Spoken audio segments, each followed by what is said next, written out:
Jemaah. Yeay. Oh jemaah. Yeay.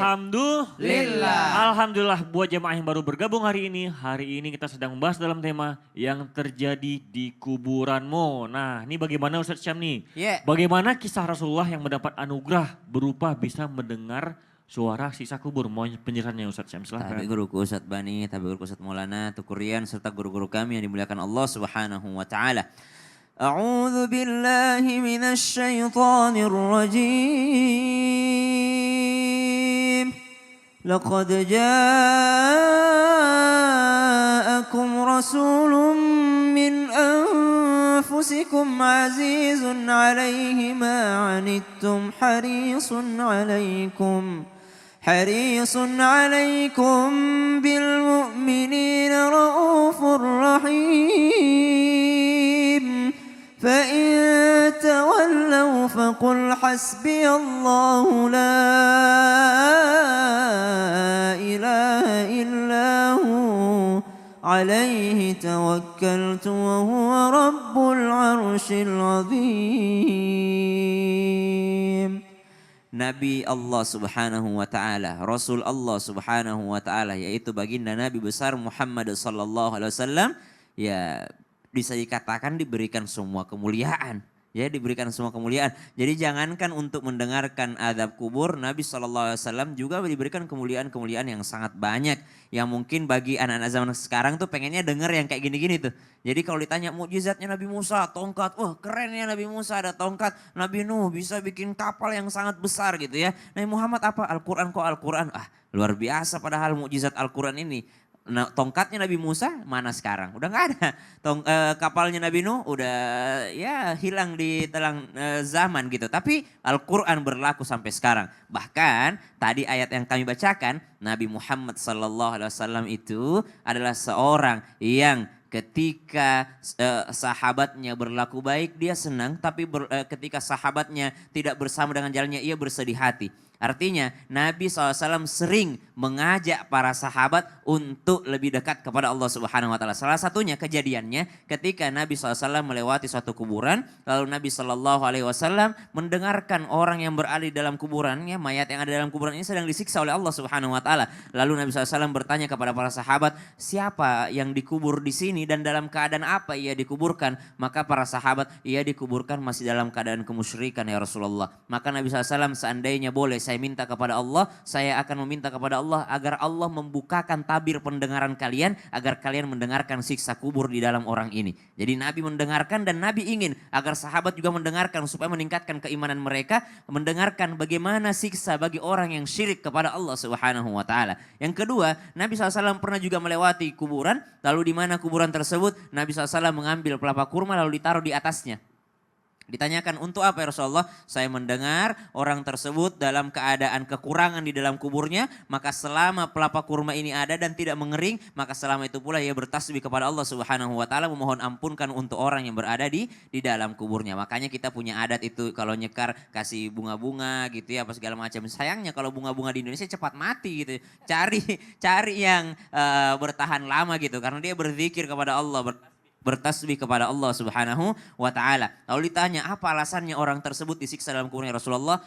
Karena tidak bersih ketika istinjanya laki-laki. Ya, laki-laki paling banyak disiksa dalam kuburnya karena tidak bersih ketika buang air kecil, tidak bersih ketika istinjanya atau membersihkan kemaluannya. Wallahu taala alam. Masya Allah, terima kasih banyak. Sama-sama. Tapi Ustadz Bani, apakah siksa kubur sama dengan siksa api neraka nantinya? Mohon penjelasannya Ustadz Bani, silahkan. Masya Allah, menizin guru kami Ustadz Syam, Ustadz Maulana, Ustadz Kurian dan juga guru-guru kami dimanapun berada. Bismillah wassalatu wassalamu ala rasulillah wa ala alihi wa ashabihi wa mawalah la hawla wa la quwata illa billah. Di dalam surat At-Taubah ayat 101 Allah Subhanahu wa Ta'ala berfirman, sanu'adzibuhum marratain thumma yuradduna ila adzabin azim. Kami akan siksa mereka marratain, 2 kali, kemudian setelah itu kami akan kembalikan mereka ke siksa yang jauh lebih besar. Berarti kata Imam Qatadah, Allah akan menyiksa orang-orang pelaku dosa maksiat kafir 3 kali. Pertama marratain, kata beliau, pertama di dunia, kedua di alam kubur, ketiga baru di yaumul qiyamah di nerakanya Allah Subhanahu wa taala. Sehingga kata orang, nggak ada tuh azab kubur. Kenapa? Masa belum diadil udah disiksa? Buat Allah tidak ada yang mustahil. Di dunia juga banyak orang-orang sudah ditangkap dulu, masukin penjara, baru disidang. Sidangnya butuh proses, baru ketuk palu. Sebelum itu dia kemana? Di penjara dulu, nggak ada masalah. Buat Allah Subhanahu wa taala pelaku dosa maksiat, jangankan nanti hari kiamat, jangankan dikubur, di dunia saja dia melakukan durhaka, dia jahat sama orang, zalim sama orang, udah Allah balas. Nauzubillah min dzalik. Dikubur lebih besar balasannya dibandingkan di dunia. Di akhirat di neraka jauh lebih menyakitkan dibandingkan siksa dalam kubur. Jadi nggak sama, levelnya lebih tinggi lagi di nerakanya Allah Subhanahu wa taala. Itu karenanya di surat Ghafir ayat 46 ketika Allah menceritakan siksa Firaun itu, di alam kubur, yu'raduna 'alaiha ghuduwwan wa 'ashiyya. Di kuburan Firaun siksanya diperlihatkan siksa dia di neraka. Setelah wa yauma taqumus saah, ketika hari kiamat, adkhilu ala fir'auna asyaddal azab. Masukkan Firaun dan seluruh bala tentaranya ke siksa yang jauh lebih menyedihkan, jauh lebih menyakitkan, jauh lebih dahsyat daripada siksa di kubur. Kita mau tahu siksa kubur itu seperti apa? Dalam beberapa riwayat Rasulullah SAW menggambarkan dan juga para ulama menjelaskan. Yang pertama cara matinya nih. Nauzubillah min dzalik. Orang-orang kafir pelaku dosa maksiat kata Allah matinya itu walau tara id yatawaffal ladzina kafarul malaikatu zalimi anfusihim yadribuna wujuhahum wa adbarahum. Cara matinya aja itu dipukul wajah dan punggungnya. Kenapa? Karena begitu mati diperlihatkan nasib dia di yaumul qiyamah, dia ketakutan, saya nggak mau mati, saya nggak mau mati, nanti disiksa seperti itu, nanti dibakar, nanti ditusuk, saya nggak mau keluar. Maka kata Syekh Abdurrahman As-Sa'di, dipukul oleh malakul maut, pecah, hancur ruh di dalam jasad. Nauzubillah min dzalik, mohon maaf, orang dipukul, pecah aja nih empedunya. Patah rahangnya, patah tulang iganya, tulang rusuknya, sakitnya nauzubillah min dzalik. Ini yang dipukul adalah ruh, jasadnya begitu hancur berkeping di dalam tubuhnya, maka dia merasakan kesakitan begitu luar biasa. Begitu keluar, dibawa dengan kain kafan, itu mengeluarkan aroma busuk yang sangat luar biasa. Setelah itu dibawa menembus pintu langit pertama, malaikat ini membawa minta izin untuk lewat pintu langit pertama. Kata malaikat penjaga langit, siapa ini ruhnya bau busuk? Si fulan, karena dia melakukan dosa dan maksiat. Tidak boleh lewat di sini. Itu yang Allah katakan dalam surat Al-A'raf ayat 40. Innal ladzina kadzabu bi ayatina wastakbaru anha la tufattahu lahum abwaabus sama. Orang-orang yang mendustakan ayat-ayat kami, orang-orang yang sombong, pintu langit tidak dibuka untuk dia. Mati nggak boleh masuk. Setelah itu apa? Dilempar, ditempatkan ke tempat yang paling rendah. Ditanya tadi dijelaskan oleh guru kita, oleh Munkar Nakir. Dia nggak bisa jawab. Fayudrabuna bimitraqatin min hadid, dipukul dengan besi yang panas dari api neraka. Nauzubillah min dzalik. Nauzubillah summa nauzubillah. Mudah-mudahan Allah selamatkan kita ya Allah. Berarti Ustaz, kita memang harus berbuat kebaikan biar apa? Biar nanti kita masuk surga dan jauh dari siksaan kubur. Amin ya rabbal Amin, alamin. amin ya Allah, amin ya rabbal alamin. Terima kasih Ustaz Bani. Oh, iya. Tapi nih Ustaz Maulana ya, Ya. kan kalau misalnya setelah meninggal tuh jasad dan roh terpisah, jasad disiksa. Ya. Roh akan merasakan siksaan kubur atau tidak Ustaz? Mohon penjelasannya Ustaz, silakan. Baik. Izin buat kami Bani, Sasam, dan semuanya. Dengarkan baik-baik. Ini pertanyaan biasa ditanyakan orang. Apakah roh itu juga bisa merasakan siksa kubur? Jawabannya iya. Karena dikembalikan untuk jawab pertanyaan, untuk merasakan siksaan. Maka wajib percaya adanya siksa kubur dan siksaan itu sesuai amal perbuatan. Amal baik atau amal buruk. Kalau amal baik balasan kebaikannya. Tapi kalau amal buruk dapat siksaan atas ganjaran perbuatannya. Maka yang terasa itu termasuk rohnya yang merasakan. Rohnya yang merasakan. Makanya dalam Islam itu dilarang menyiksa tubuh, memotong-motong, memutilasi. Itu juga merasakan itu. Sebagaimana engkau potong-potong, segitu juga dia rasakan. Maka menghargai, memuliakan. Ya, memuliakan jenazah, jasad itu harus dijaga. Kemudian bahkan yang memandikan jangan sembarangan. Karena dia juga merasakan malu. Maka mohon maaf tanpa menggurui, maka memuliakan jenazah juga penting. Memuliakan jenazah juga penting. Menjaga kemuliaannya juga penting. Makanya ketika itu dia juga menyaksikan begini ceritanya. Saya ceritakan ya. Maaf ya. Jadi roh itu dicabut di situ aja. Dari jari kaki, pamit, sakit. Itu kerasa sakit itu.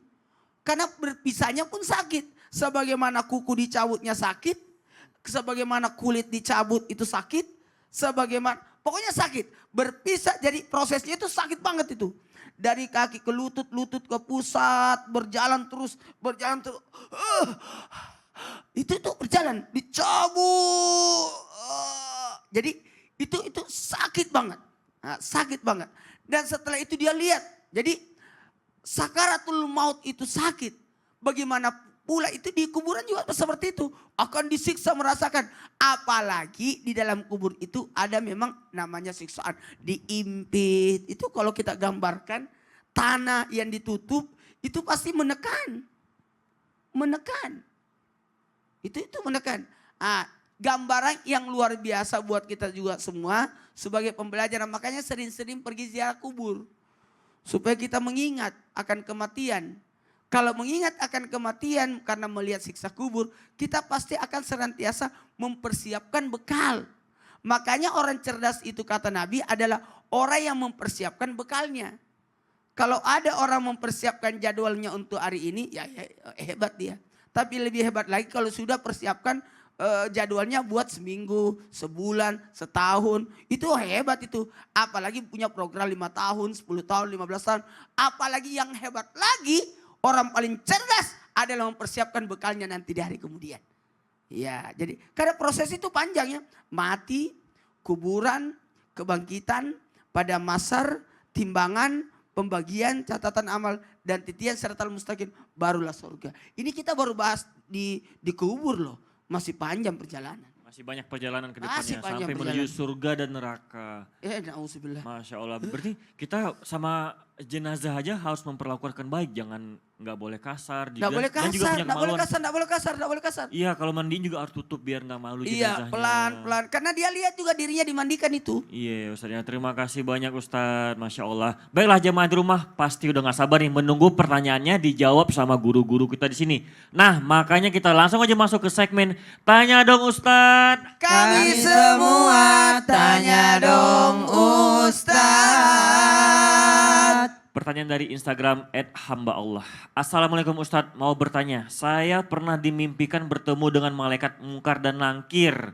Dan ditanya juga bahkan ingin disiksa kubur. Namun saya langsung bangun. Apakah maksud dari mimpi saya Ustadz? Atau saya disuruh untuk bertobat? Mohon penjelasannya Ustadz Syam, silahkan. Bismillahirrahmanirrahim. Tabi guru Ustaz Bani, Ustaz Maulana, Mas Tekurian. Dan penanya yang dimuliakan Allah Subhanahu wa taala, kalau disuruh bertaubat ya nggak usah nunggu mimpi. Kita semua disuruh bertaubat. Kita semua disuruh bertaubat oleh Allah Subhanahu wa taala. Jadi kalau dikatakan mimpi saya pertanda apakah saya disuruh bertaubat? Ya memang kita semua disuruh bertaubat oleh Allah Subhanahu wa taala. Ya ayyuhalladzina amanu tubu ila Allahi taubatan nasuha. Wahai orang-orang yang beriman. Jadi yang dipanggil orang beriman, bukan orang bermaksiat. Yang dipanggil orang yang sudah mengaku beriman. Yang dipanggil bukan orang yang penuh dosa. Tapi yang dipanggil adalah orang yang mengaku ada iman dalam hatinya. Tubu ilallah. Kembalilah kepada Allah Subhanahu wa ta'ala. Taubatan nasuha.